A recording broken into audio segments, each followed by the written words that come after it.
ये रेडियो दस्तक का प्रसारण है FM बैंड 90.8 मेगाहर्ट्ज पर मालवा का अपना पहला कम्युनिटी रेडियो दस्तक बोलता है मन की बोली। नमस्कार दोस्तों, स्वागत है आप सभी का आपके अपने और उज्जैन के पहले community radio station radio Dastak 90.8 FM पर। मैं हूं आपके साथ आपकी दोस्त अमृता और दोस्तों हम लेकर हाजिर हैं आप सभी के लिए आपका पसंदीदा और ज्ञानवर्धक कार्यक्रम जीवन की डोर सेहत। दोस्तों, कार्यक्रम जीवन की डोर सेहत में जैसा कि आप सभी जानते ही हैं, हम आपकी सेहत से जुड़ी हुई बहुत सारी महत्वपूर्ण जानकारियां आप तक पहुंचाते हैं और हमारे इस कार्यक्रम में हमारे साथ होते हैं विषय के विशेषज्ञ। और इसी कड़ी में आज के हमारे एपिसोड में भी हम बहुत सारी अच्छी जानकारियां आपकी सेहत से जुड़ी हुई आप तक पहुंचाने वाले हैं। और ये जानकारियां देने के लिए आज हमारे साथ खास तौर पर हमारे स्टूडियो में मौजूद हैं उज्जैन के वरिष्ठ और प्रसिद्ध चिकित्सक डॉक्टर सुधीर गवारीकर सर। बहुत बहुत स्वागत है सर आपका रेडियो दस्तक 90.8 FM के स्टूडियो में। ये है आपका अपना उज्जैन का पहला कम्युनिटी रेडियो दस्तक 90.8 FM। सुनेगा उज्जैन, बढ़ेगा उज्जैन। रेडियो दस्तक के सभी श्रोताओं को मेरा नमस्कार। सर, जैसा कि आज हम कार्यक्रम के माध्यम से हमारे उज्जैन के लोगों को, हमारे रेडियो दस्तक के श्रोताओं को बहुत ही महत्वपूर्ण जानकारियां देने वाले हैं हाइपरटेंशन के बारे में। तो सबसे पहले हम यही चाहेंगे कि आप हमारे श्रोताओं को थोड़ा सा इस बारे में बताएं कि हाइपरटेंशन यानी कि ब्लड प्रेशर क्या होता है, वो इससे क्या समझें। ऐसा है दोस्तों, अभी तो जो है ब्लड प्रेशर साइलेंट किलर कहा जाता है, क्योंकि इसका कभी बहुत सारे लोगों को पता ही नहीं चलता है जी। मगर उच्च रक्तचाप या हाई ब्लड प्रेशर होने से काफ़ी गंभीर बीमारियां हो सकती है। और मैं कहूँ कि अपने यहाँ की पॉपुलेशन में 40 साल की उम्र के ऊपर के 40% लोग इस बीमारी से ग्रसित है, जो इनको भविष्य में काफ़ी सारे दुष्परिणाम हो सकते हैं। जी, तो सर जैसा कि आप बता रहे हैं ब्लड प्रेशर कितनी गंभीर है, साइलेंट किलर के नाम से भी जाना जाता है इसे। तो कई सारे लोगों को इसके बारे में पता ही नहीं होता है। तो कैसे कोई व्यक्ति ये समझ सकता है कि उसे ब्लड प्रेशर की समस्या है? क्या इसके लक्षण हैं जिससे इसकी पहचान हो सके? देखिए, सबसे बड़ा प्रॉब्लम तो यह है कि इसके लक्षण होते ही नहीं है। अच्छा। ये भ्रांतियां हैं कि हेडेक हो गया या ये हो गया तो ब्लड प्रेशर हो सकता है। मेजॉरिटी में सर्वसाधारण लोगों में ब्लड प्रेशर के लक्षण होते ही नहीं है। वही कारण है कि जो है ब्लड प्रेशर काफ़ी लोगों में अनडिटेक्टेड रहता है जी। ब्लड प्रेशर के वैसे लक्षण कहे जाते हैं कि सिर दर्द होना, चक्कर आना, सांस फूलना, दिल की धड़कन गड़बड़ करना, इस प्रकार के लक्षण, या सीने में दर्द होना, मगर ये बहुत कम प्रतिशत लोगों में पाए जाते हैं। अधिकतर लोगों में ब्लड प्रेशर के कोई लक्षण नहीं होते हैं। और इसलिए मैं राय दूंगा कि 40 वर्ष के ऊपर के हर व्यक्ति अपना ब्लड प्रेशर नपाए, और यदि वो ज़्यादा हो तो उसके लिए उचित मार्गदर्शन लेवे। जी, ये तो सर आपने बहुत ही अच्छी बात कही। तो दोस्तों, जैसा कि आपने सुना, डॉक्टर गवारीकर सर ने बताया कि अगर आपकी उम्र 40 से ऊपर है तो आपको समय समय पर अपने ब्लड प्रेशर की जांच खुद ही कराते रहना चाहिए। ये आपकी सेहत के लिए बहुत ही लाभकारी सिद्ध होगा। खास करके जो व्यक्ति मोटापे से ग्रसित है जी, जो उनको डायबिटीज है, जिनके फैमिली में ब्लड प्रेशर है जी, जिनके फैमिली में हार्ट अटैक हो रहा है, जो स्मोकिंग करते हैं, जो कुछ मेहनत का काम नहीं करते, उन्होंने तो अतिशीघ्र अपना ब्लड प्रेशर चेक करवाना चाहिए। दोस्तों, हमें पूरी उम्मीद है कि आपने डॉक्टर गवारीकर सर की ये बात ध्यान से सुनी होंगी और इन बातों का अच्छी तरह से ध्यान रखेंगे। सर, हम ये भी चाहेंगे कि आप हमारे श्रोताओं को ये भी बताएं कि ब्लड प्रेशर के क्या कोई प्रकार होते हैं, क्या कोई अंतर है, अलग अलग तरह के ब्लड प्रेशर होते हैं? देखिए, ब्लड प्रेशर जब भी लिखा जाता है तो एक ऊपर का आंकड़ा होता है और एक नीचे का आंकड़ा होता है। ऊपर का आंकड़ा सिस्टोलिक कहते हैं और डायस्टोलिक। जब हार्ट पंप करता है तो वो ऊपर का ब्लड प्रेशर गिना जाता है, और जिस प्रेशर पे ब्लड फ्लो होते रहता है वो नीचे का माना जाता है। तो कहने के लिए तो जो है किसी किसी को केवल सिस्टोलिक ब्लड प्रेशर हो सकता है, किसी किसी को डायस्टोलिक होता है, मगर मेजॉरिटी इसमें सिस्टोलिक और डायस्टोलिक दोनों ही बढ़े हुए रहते हैं, जबकि हम उनको हाइपरटेंशन कहते हैं। अक्सर जो है ब्लड प्रेशर के कारण पता नहीं होते हैं। कारणों की जांच करने पे कोई कारण मिलता नहीं है। कई कारण हो सकते हैं, जैसे कोई स्मोकर हो, कोई स्ट्रेस हो, फैमिली हिस्ट्री हो, वगैरह वगैरह, मगर अपने को किसी एक कारण से ब्लड प्रेशर हुआ ऐसा नहीं लगता है, इसलिए हम लोग इनको जो है ब्लड प्रेशर को जो है इडियोपैथिक और जिनके कारणों का हमें जानकारी नहीं ऐसा बोलते हैं जी। कुछ व्यक्तियों में पर्टिकुलरली बहुत यंग लड़के जो होते हैं या यंग व्यक्ति होता है 40 के नीचे किसी को ब्लड प्रेशर होता है तो उनमें ब्लड प्रेशर जरूर किडनी के रोगों से या किसी हार्मोन की वजह से या दवाइयों की वजह से हो सकता है, जिसे हम सेकेंडरी हाइपरटेंशन बोलते हैं। जी, ये तो बहुत ही अच्छी जानकारी सर आपने दी। तो सर जैसा कि आपने पहले भी कहा कि 40 के ऊपर जो हैं उन्हें नियमित जांच कराना चाहिए और उससे कम उम्र के लोगों को भी किसी न किसी कारण से हो सकता है, तो क्या ब्लड प्रेशर का कोई आयु वर्ग से संबंध है?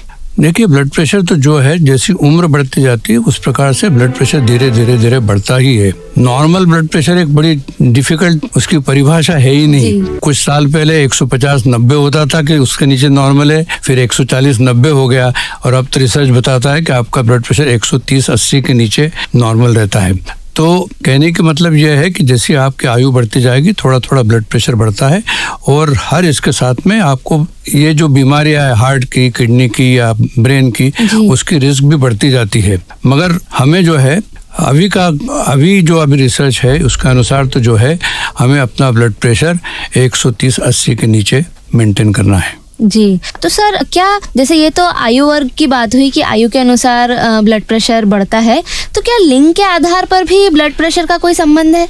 लिंग के आधार पे तो ये नहीं है, मेरे ख्याल से जो है जो देखा गया है कि पुरुषों में 60 के नीचे पुरुषों में ब्लड प्रेशर ज्यादा होता है औरतों के बनिस्बत, मगर 60 के बाद में औरतों और पुरुषों में तकरीबन इक्वल हो गया है, या यूं कहिए कि औरतों में ब्लड प्रेशर की मात्रा 60 के बाद पुरुषों से ज्यादा होती, मगर ऐसा बहुत ज्यादा डिफरेंशिएशन नहीं कर सकते। जी। और सर जैसा कि आपने अभी कुछ देर पहले बताया ही था कि आनुवांशिक तौर पर भी जिनके घर में ब्लड प्रेशर की हिस्ट्री है उन लोगों को भी नियमित जांच कराते रहना चाहिए, तो क्या इसका आनुवांशिकता से संबंध है ब्लड प्रेशर का? आनुवांशिकता से बात जब करें तो ऐसा नहीं है कि जिसके घर में ब्लड प्रेशर उनको सभी को ब्लड प्रेशर हो जाएगा, ऐसी आनुवांशिकता नहीं है।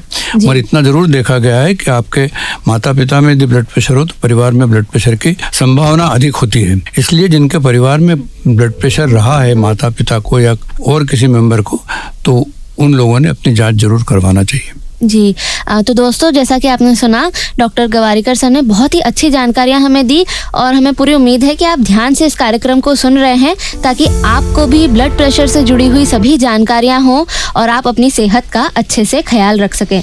सर जैसा कि हाई ब्लड प्रेशर ज़्यादातर सुनने में आता है, तो जो हाई ब्लड प्रेशर वाले पेशेंट हैं उन्हें किस तरह की चिकित्सकीय सलाह दी जाती है, उन्हें क्या ध्यान रखने को कहा जाता है?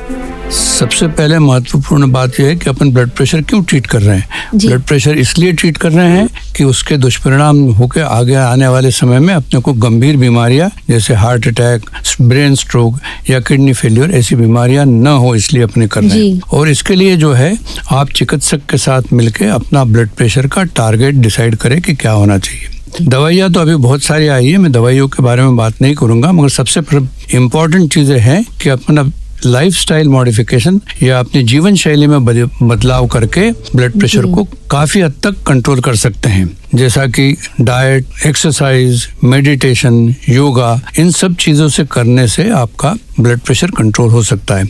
डाइट में ये कह सकते हैं कि यदि अपन अपने खाने में का सॉल्ट कम करे तो जो है ब्लड प्रेशर काफी 5 से 10 मिलीमीटर ब्लड प्रेशर कम होता है।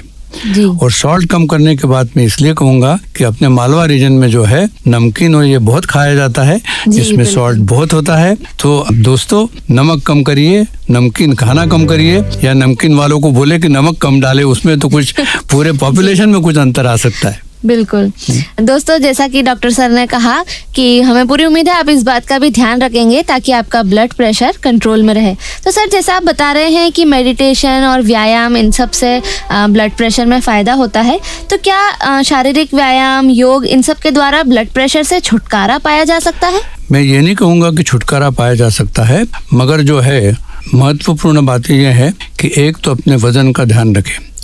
वजन जो है एक आइडियल वजन से, यदि आपका वजन ज्यादा है, मोटापा है, तो उसको कम करने की कोशिश करें।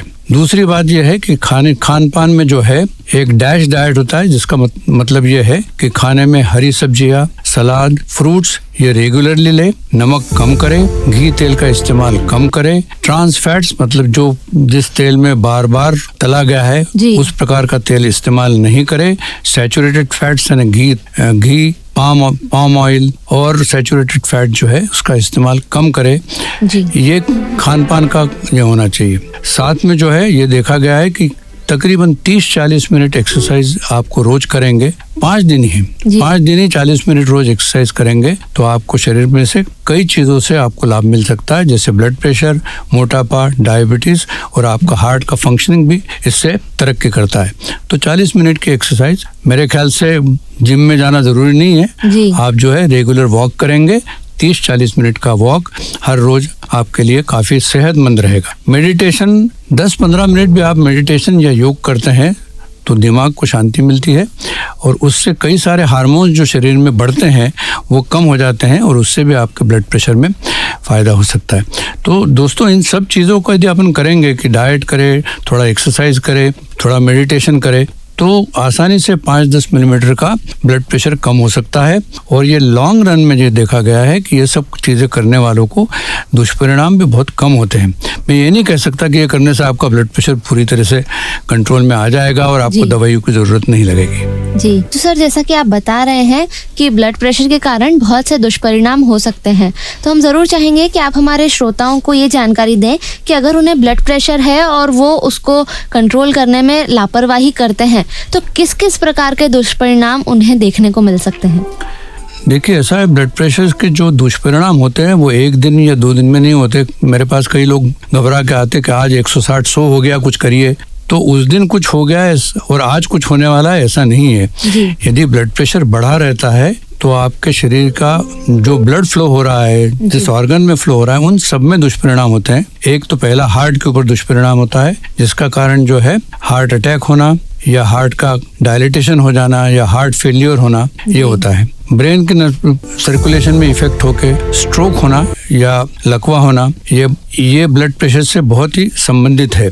उसी प्रकार ये देखा गया है कि जिनके साथ ब्लड प्रेशर लंबे समय तक बढ़ा हुआ रहता है उनकी मेमोरी में या याददाश्त में भी परिणाम होता है, जिसको हम डिमेंशिया कहते हैं। और तीसरा जो है किडनी, जिसमें से ब्लड फ्लो हो रहा है, उसके रक्त कोशिकाओं में भी परिणाम होकर धीरे धीरे किडनी फेलियर हो सकता है। तो ये 3-4 काफी गंभीर परिणाम होते हैं और वो 1 दिन 2 दिन में नहीं होते हैं, वो सालों ब्लड प्रेशर कंट्रोल नहीं रहने से रहता है।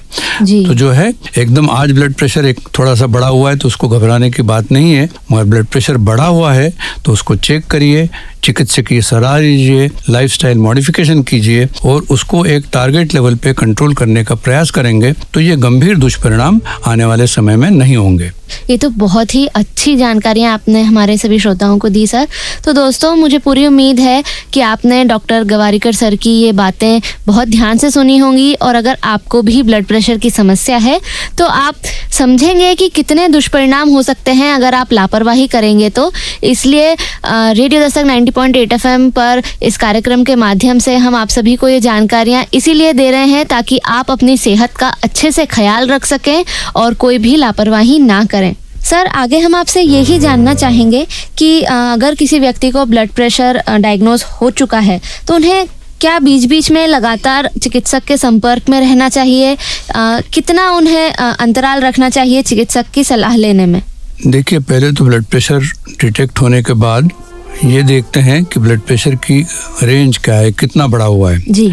उसी के साथ हम लोग कुछ जांचें करवाते हैं कि इस ब्लड प्रेशर का अपने किसी ऑर्गन के ऊपर कुछ दुष्परिणाम हो रहा है कि नहीं हो रहा है, जैसे आँख की जांच कराना, हार्ट की जांच कराना, किडनी की जांच कराना। यदि ये सब नॉर्मल है और आपका ब्लड प्रेशर बढ़ा हुआ है तो चिकित्सक आपको सलाह देता है, डाइट बताता है, सॉल्ट कम करने को बताता है, दवाइयाँ देता है। ये सब करने के बाद शुरू में आप 15 दिन या महीने भर में बताइए, एक बार ब्लड प्रेशर एक रेंज में आ गया कि जो हम चाहते हैं कि 140-90 के नीचे आ गया है तो फिर जो है 3 महीने 4 महीने में आप चेकअप के लिए आए। इसके अलावा जो है जिनको ब्लड प्रेशर है वो साल भर में अपने पूरी जांच करवाए, जैसे कोलेस्ट्रॉल है, शुगर है, हार्ट की जांच है, किडनी की जांच है, साल में एक बार अवश्य करवाए। जिनके इसमें जांचों में ये दिखा गया है कि हार्ट में परिणाम है इनके किडनी में परिणाम है, उनको जरूर जो है चिकित्सक से ज़्यादा जल्दी मिलने की आवश्यकता रहती है। जी, तो दोस्तों डॉक्टर गवारीकर सर ने जो भी सलाह दी हैं आप ज़रूर उनका पालन करें और अपनी सेहत का अच्छे से ख्याल रखें। सर, हम आपसे ये भी जानना चाहेंगे कि गर्भवती महिलाओं में भी डिलीवरी के समय ब्लड प्रेशर को लेकर काफ़ी ध्यान रखा जाता है, तो उस ब्लड प्रेशर का क्या, उसके बारे में कुछ जानकारी हमारे श्रोताओं को दें। देखिए, ब्लड प्रेशर जो गर्भवती महिला में होता है वो उसका बहुत ही गंभीर प्रॉब्लम रहता है। ये खास करके प्लेसेंटा या आवल जिसको बोलते हैं, वहाँ से जो हार्मोन्स निकलते हैं जी, उसके कारण ब्लड प्रेशर बढ़ता है। ये ब्लड प्रेशर काफ़ी डिफ़िकल्ट रहता है कंट्रोल करने के लिए, और इस ब्लड प्रेशर से बच्चे के ऊपर और माँ के ऊपर, दोनों के ऊपर दुष्परिणाम रहते हैं। तो जो है, यदि गर्भवती महिलाओं को तो हर ट्राइमेस्टर में ब्लड प्रेशर चेक करना ही चाहिए, और ब्लड प्रेशर यदि बढ़ा हुआ है तो उसके लिए गायनोकोलॉजिस्ट और फिजिशियन को मिलकर उसका इलाज भी करना चाहिए। यदि ब्लड प्रेशर कंट्रोल में नहीं आए तो जो है माता को भी रिस्क है और बच्चे को भी रिस्क रहती है, और उसमें अल्टीमेटली तो जो है जितने जल्दी हो सके डिलीवरी करके आवल निकालना पड़ता है। तो ये एक साधारण ब्लड प्रेशर से ये ब्लड प्रेशर वाला विषय ज़रा अलग है, मगर मैं इतना ही कहूँगा कि गर्भवती महिलाएं रेगुलरली अपनी ब्लड प्रेशर की जांच करवाएं, और ब्लड प्रेशर को ध्यान देना बहुत ज़रूरी है, क्योंकि ये काफ़ी सीरियस मामला होता है माता के लिए और शिशु के लिए, दोनों के लिए। जी, ये बहुत ही महत्वपूर्ण बात है। तो दोस्तों, गर्भवती महिलाओं के लिए यही सलाह है कि पूरी गर्भावस्था के दौरान वो अपने ब्लड प्रेशर का खास ख्याल रखें। सर, हम आगे ये जानना चाहेंगे, हमने हाई ब्लड प्रेशर पे बहुत सारी जानकारी आपने हमारे श्रोताओं को दी। अब हम ये भी चाहेंगे कि लो ब्लड प्रेशर के बारे में भी आप कुछ जानकारी दें कि लो ब्लड प्रेशर वाले लोगों को क्या ख्याल रखने की ज़रूरत है, उन्हें क्या खान पान पे ध्यान देना चाहिए और लाइफस्टाइल पे। देखिए, जैसे मैंने कहा कि हाई ब्लड प्रेशर के कोई मेजॉरिटी लोगों में कोई कारण ही नहीं मिलता है जी, हाँ, मगर लो ब्लड प्रेशर जो है, अमूमन जो है ब्लड प्रेशर एकदम लो होना या उससे तकलीफ होने के कारण होते हैं। कारण होते का मतलब जो है, आप धूप में खड़े हो, डिहाइड्रेशन हो गया है, पानी नहीं पिया है, आपका ब्लड प्रेशर लो हो गया, आपको उल्टी दस्त हो रहा है, आपका ब्लड प्रेशर लो हो गया, आपको अटैक आ गया, ब्लड प्रेशर लो हो गया। तो ब्लड प्रेशर लो होना, एकदम से लो होना, ये गंभीर चीज़ है, मगर उसके लिए जो है अपने को हम लोग तो उसके लिए ढूंढते हैं कि ब्लड प्रेशर क्यों लो हो गया, क्या अटैक हो गया है, क्या उल्टी दस्त हो गए, शरीर में पानी की कमी हो गई या अन्य कोई चीज़ है। कुछ लोग जो है जिनमें जो है थकान, कमजोरी रहती है, और उनका ब्लड प्रेशर अमूमन देखा गया है कि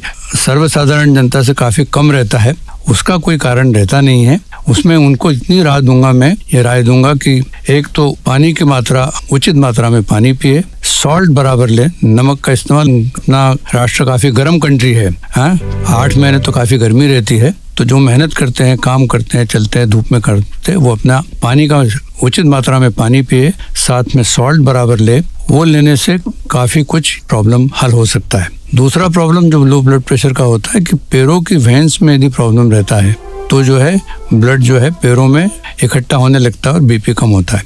तो उन लोगों को जिनको वेरिकोज वेन से या पैरों के प्रॉब्लम से, उन्होंने स्टॉकिंग्स या इलास्टिक बैंडेजेस या क्रेप बैंडेज बांध के पैरों की ये करना, और पैरों की एक्सरसाइज करना। पैर भी एक पंप है नीचे के जो उसके मसल्स की एक्सरसाइज करने से आपका लो ब्लड प्रेशर की बीमारी कुछ हद तक ये हो जाती। जी, बहुत ही अच्छी जानकारी थी सर ये। तो अगर जैसा आप बता रहे हैं कि ब्लड प्रेशर अक्सर अचानक लो हो जाता है किसी कारण से, तो अगर ऐसा हो रहा है किसी व्यक्ति को कि उसका ब्लड प्रेशर एकदम लो जा रहा है, तो उन्हें क्या लक्षण महसूस होंगे और उस समय में उन्हें क्या उपचार करने की सलाह दी जाती है कि क्या करें? देखिए, अचानक ब्लड प्रेशर लो होना मतलब ये गंभीर बात है, और ऐसे व्यक्ति को तो सबसे पहले अस्पताल में जाके सब चेकअप करना चाहिए। जी, ये तो काफ़ी अच्छी और महत्वपूर्ण जानकारियां सर आपने दी। सर, आगे हम यही जानना चाहेंगे कि जैसा शुरुआत में आपने कहा था कि ब्लड प्रेशर या हाइपरटेंशन एक साइलेंट किलर के रूप में जाना चाहता है, तो मैं यही जानना चाहूँगी कि आप हमारे श्रोताओं को बताएं कि साइलेंट किलर क्यों कहा जाता है? देखिए, इसलिए साइलेंट किलर कहते हैं कि हम जो लोग हार्ट अटैक से एडमिट होते हैं जी, जो लोग लकवे से ग्रसित होते हैं, जो लोग डायलिसिस पे, किडनी फेलियर पे हैं जी, तो उनको तो पता ही नहीं चला कि ये कैसे हो गया जी। उनके बाद में पूछने में पता चलता है कि 10 साल पहले ब्लड प्रेशर था और कुछ दवाई नहीं ली, जी। किसी को ब्लड प्रेशर था, किसी ने दवाई नहीं ली, किसी को मालूम भी नहीं था। जी। मगर हमारे अधिकतम पेशेंट जो डायलिसिस पे है, जिनको लकवा हुआ है जी। और या जिनको हार्ट अटैक हुआ है, उनमें ब्लड प्रेशर एक अत्यंत महत्वपूर्ण कारण है। तो इसलिए ये तो काफ़ी गंभीर बीमारियां हैं कि जिससे किसी को हार्ट अटैक हो गया, या किसी को लकवा हो गया, या किसी को किडनी फेल हो गई, डायलिसिस पे गया। ये तो काफ़ी गंभीर चीज़ें हैं। और ये हुई कैसे, तो पता ही नहीं चला कि ब्लड प्रेशर से धीरे धीरे आके तो 10 साल से ब्लड प्रेशर है, ध्यान नहीं दिया और अपन आ गए कहाँ पे, अटैक के साथ भर्ती हो गए या किडनी फेल हो गया। तो इसलिए इसको साइलेंट किलर कहते हैं। और मैसेज भी यही है कि ये साइलेंट किलर अपने को ये गंभीर बात नहीं हो, इसलिए दोस्तों अपन ब्लड प्रेशर का ध्यान रखें, ब्लड प्रेशर का चेक करें और फिजिशियन के साथ मिलकर ब्लड प्रेशर के टारगेट बनाएं और उस टारगेट को अचीव करने के लिए प्रयास करें। लाइफस्टाइल है, खान पान है, नमक का कम करना है, एक्सरसाइज करना है और ज़रूर लगे दवाई लेना है। ये सब करके ब्लड प्रेशर को अपन कंट्रोल में रखें, एक टारगेट में रखें, तो अपना आगे भविष्य में गंभीर बीमारियां नहीं हैं। जी सर, ये तो आपने बहुत ही महत्वपूर्ण जानकारियां दी। सर, एक बात और हम जानना चाहेंगे, क्योंकि जैसा कि आमतौर पर देखने में आता है कि अगर किसी व्यक्ति को ब्लड प्रेशर डायग्नोज हो गया है, उन्हें ब्लड प्रेशर की दवाई लेने की सलाह दी गई है, तो वो अक्सर ये सोचते हैं कि थोड़े समय दवाई वो लेते हैं, लेकिन फिर उन्हें लगता है कि अब उनका ब्लड प्रेशर कंट्रोल में है, तो वो दवाइयाँ बंद कर देते हैं। तो ये कहाँ तक ठीक है? और हम ये भी जानना चाहेंगे कि क्या ब्लड प्रेशर की दवाइयाँ एक बार शुरू हुई तो वो आजीवन लेनी होती है या कब उन्हें बंद किया जा सकता है? देखिए, एक बार ब्लड प्रेशर डायग्नोस होने के बाद में फिजिशियन या आपका डॉक्टर जो है वो कोशिश करता है कि आपका blood pressure lifestyle modification, salt restriction, diet, इससे कंट्रोल हो। उससे यदि कंट्रोल नहीं होता है और वो दवाई स्टार्ट करता है, तो दवाई स्टार्ट करने के बाद हम ये समझिए कि दवाई या किसी न किसी रूप में आपको लंबे समय तक या आजीवन लेना पड़ सकती है। उसको बंद कर देने से आपका ब्लड प्रेशर फिर बढ़ जाता है और उसके बाद में उसके जो दुष्परिणाम होने हैं वो उसी प्रकार से होते हैं। तो यूँ समझिए कि अपने को यदि ब्लड प्रेशर है तो प्रथम प्रयास करें कि दवाई के बगैर उसको कंट्रोल करने का प्रयास करें। मगर उससे यदि नहीं होता है और अपने को दवाई की जरूरत पड़ती है तो दवाई आपको आजीवन लेना है। रिपीटेडली 3-4 महीने में ब्लड प्रेशर चेक करना है और एक टारगेट पे रहना है। टारगेट आ गया इसका मतलब ये नहीं है कि आप ठीक हो गए हैं और अपन दवाई बंद कर दें। दवाई बंद करने से फिर आपका ब्लड प्रेशर बढ़ जाएगा, उसके दुष्परिणाम उसी प्रकार से होंगे। तो दोस्तों, यानी जैसा कि आपने सुना, डॉक्टर गवारीकर सर ने बताया, ब्लड प्रेशर की दवाइयाँ आप खुद से बंद ना करें, अपने चिकित्सक से संपर्क कर ही अपने आगे के इलाज के बारे में आप सोचें। जो ब्लड प्रेशर की दवाइयाँ हैं वो आपको मध्य में बंद नहीं करनी चाहिए। तो इन बातों का आप ज़रूर ध्यान रखें, तभी आप आपकी सेहत का ख्याल रख सकेंगे। इन सब बीमारियों में लापरवाही बहुत ही खतरनाक साबित हो सकती है और जैसा कि सर ने हमें बताया भी था कि ब्लड प्रेशर के बारे में लापरवाही करने से क्या क्या दुष्परिणाम हो सकते हैं। तो इसीलिए हम आपसे आग्रह करेंगे कि ब्लड प्रेशर को लेकर कोई भी लापरवाही ना करें, अपनी दवाइयाँ समय पर लें और सबसे महत्वपूर्ण बात, अपनी जीवन शैली को अच्छा बनाए रखें, एक्सरसाइज करें और खान पान का ध्यान रखें। डॉक्टर गवारीकर सर, आप हमारे रेडियो दस्तक 90.8 FM के स्टूडियो में आए, अपना इतना महत्वपूर्ण समय दिया और इतनी सारी अच्छी जानकारियां हमारे सभी श्रोताओं को दी। अंत में हम यही चाहेंगे कि आप एक क्या संदेश देना चाहेंगे रेडियो दस्तक 90.8 FM के माध्यम से हमारी उज्जैन की जनता को, हमारे रेडियो दस्तक की श्रोताओं को? साथियों, मैं तो यही कहना चाहूँगा कि हम लोग जो है चिकित्सक लोग पुरानी बीमारियां, टाइफाइड, मलेरिया, इसमें से बाहर आ चुके हैं। अब हम फेस कर रहे हैं डायबिटीज, ब्लड प्रेशर, इस प्रकार की बीमारियां जो काफ़ी लोगों को ग्रसित कर रही है और काफ़ी गंभीर दुष्परिणाम उनसे हो रहे हैं। उसके लिए दवाइयाँ तो काफ़ी आ चुकी हैं, उसके लिए इलाज भी हो रहे हैं, और सबसे महत्वपूर्ण मैं ये कहूँगा कि अपने लाइफस्टाइल की तरफ आपको ध्यान देना है। व्यायाम कम हो रहा है, लोग चल नहीं रहे हैं, स्कूटर पे, मोटरसाइकिल पे इसके ऊपर चलना हो रहा है, सबकी इनकम बढ़ रही है, उसके साथ खान पान में अलग अलग चीज़ों का इस्तेमाल हो रहा है जिसमें खूब सारा घी, तेल, कार्बोहाइड्रेट्स, शर्करा और रिफाइंड वस्तुओं का इस्तेमाल हो रहा है, जिसके कारण ओबेसिटी बढ़ रही है। ओबेसिटी मतलब मोटापा बढ़ रहा है, जिसके कारण ब्लड प्रेशर बढ़ रहा है, जिसके कारण ओबेसिटी डायबिटीज़ भी बढ़ रही है। और इन सब का दुष्परिणाम जो है कि कोई 40 का व्यक्ति को हार्ट अटैक आ रहा है, किसी 50 के व्यक्ति को कोई स्ट्रोक हो रहा है, किसी को किडनी में डायलिसिस हो रहा है। तो मैं सोचता हूँ कि अपने को इसके लिए बहुत प्रयास करना है। प्रयास क्या करना है, आपको तो सिर्फ ये करना है कि रोज 30-40 मिनट चलना है। खान पान में जरा हरी सब्जियाँ, सलाद, अपन सब वेजिटेरियन है, हरी सब्जी, सलाद, फ्रूट्स रोज ले, नमक खाने में कम ले, रोज पैदल चले, अल्कोहल का सेवन न करे, स्मोकिंग बंद करे और स्वस्थ रहे, मस्त रहे और बीमारियां न होने दे। जी सर, बहुत बहुत धन्यवाद सर आपका रेडियो दस्तक के स्टूडियो में आने के लिए और हमारे श्रोताओं के साथ इतनी महत्वपूर्ण जानकारियां साझा करने के लिए। पुनः आपका धन्यवाद। धन्यवाद, नमस्कार। ये है आपका अपना उज्जैन का पहला कम्युनिटी रेडियो दस्तक 90.8 FM। सुनेगा उज्जैन, बढ़ेगा उज्जैन। तो दोस्तों, हमें आशा है आपने सभी बातें ध्यान से सुनी होंगी और उन सभी बातों का पालन भी जरूर करेंगे। दोस्तों, हमारे कार्यक्रम से जुड़ा हुआ अगर कोई भी प्रश्न या सवाल आपके मन में है या कोई भी सुझाव आप अगर हमें देना चाहते हैं तो आप हमसे संपर्क कर सकते हैं हमारे व्हाट्सएप नंबर 9406894068 पर। साथ ही आप रेडियो दस्तक के साथ जुड़ सकते हैं हमारे सोशल मीडिया हैंडल्स पर भी, जैसे कि Facebook, Instagram, Twitter and YouTube पर। दोस्तों, कार्यक्रम जीवन की डोर सेहत में हम लगातार आप तक आपकी सेहत से जुड़ी हुई कई सारी जानकारियां पहुंचाते रहते हैं। अब समय हो चला है आपसे विदा लेने का, लेकिन हमारे कार्यक्रम की अगली कड़ी में एक बार फिर हम लेकर हाजिर होंगे किसी अन्य विषय विशेषज्ञ के साथ, ताकि हम आप तक बहुत सी महत्वपूर्ण जानकारियां पहुंचा सकें आपकी सेहत से जुड़ी हुई। अब अपनी दोस्त को दीजिए जाने की इजाजत, लेकिन आप कहीं मत जाइए और सुनते रहिए आपका अपना रेडियो दस्तक 90.8 FM। सुनेगा उज्जैन, बढ़ेगा उज्जैन। नमस्कार। ये है आपका अपना उज्जैन का पहला कम्युनिटी रेडियो दस्तक 90.8 FM। सुनेगा उज्जैन, बढ़ेगा उज्जैन।